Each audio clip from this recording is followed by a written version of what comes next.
बदतमीजी है, ये क्या किया आपने? शायद तुम्हें बाहर किसी ने बताया नहीं कि इस सोसाइटी में ये वर्दी पहन के आना ना बिल्कुल मना है। क्या?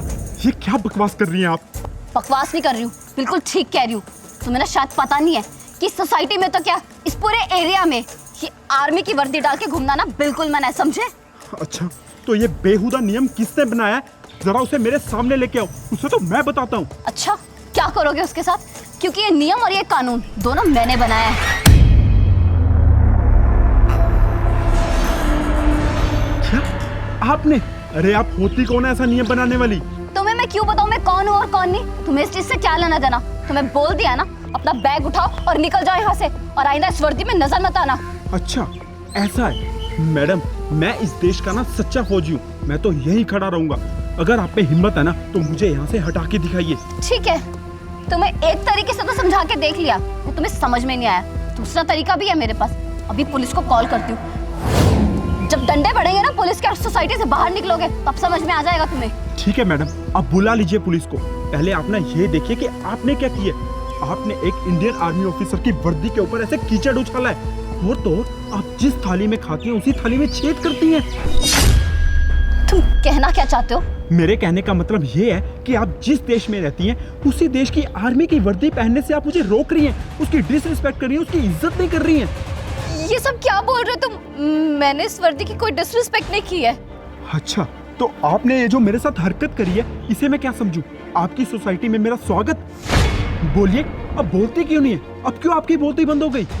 देखिए, आप बिल्कुल गलत समझ रहे हो। मैंने इस वर्दी की कोई बेइज्जती नहीं की है।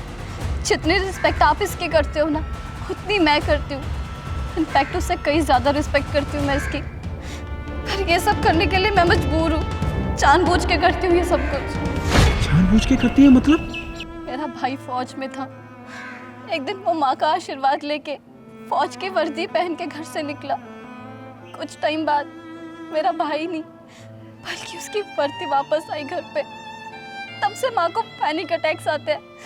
वो किसी भी इंसान को इस वर्दी में देखती है, उन्हें लगता है कि उनका बेटा वापस आ गया घर। इसलिए मैंने सेक्रेटरी से भी स्पेशल बोला है कि इस सोसाइटी में कोई भी फौज में इंसान हो तो उसे घर ना दे।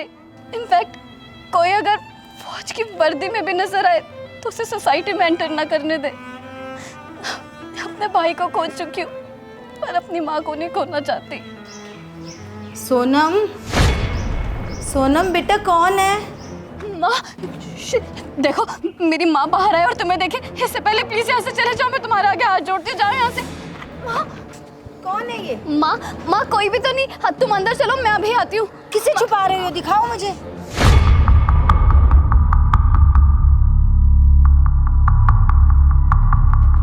माँ, तुम्हें समझ नहीं आ रहा, जाओ यहाँ से। माँ जी, मैं आपका बेटा तो नहीं हूँ, लेकिन मेरा यकीन मानिए, मैं आपके बेटे से कम भी नहीं हूँ।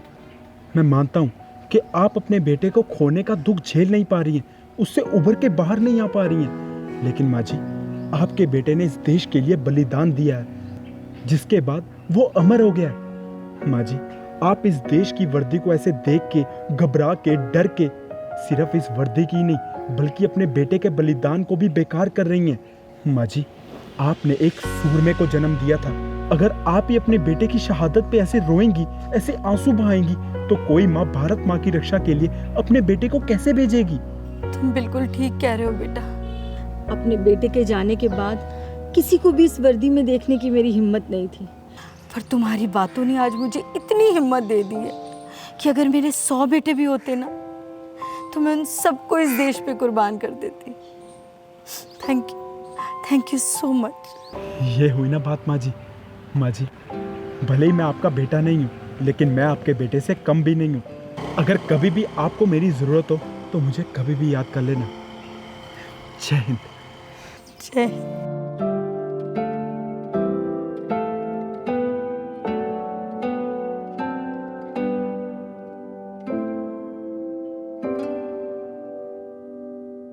दोस्तों, फौजी सिर्फ अपनी माँ का नहीं बल्कि भारत माँ का भी बेटा होता है। तो जितनी जिम्मेदारियां उसके परिवार के लिए होती हैं, उतनी जिम्मेदारियां देश के लिए भी होती हैं। तो ये उसके परिवार का फर्ज बनता है कि अपने बेटे के देश के प्रति जिम्मेदारियों में उसका साथ दे।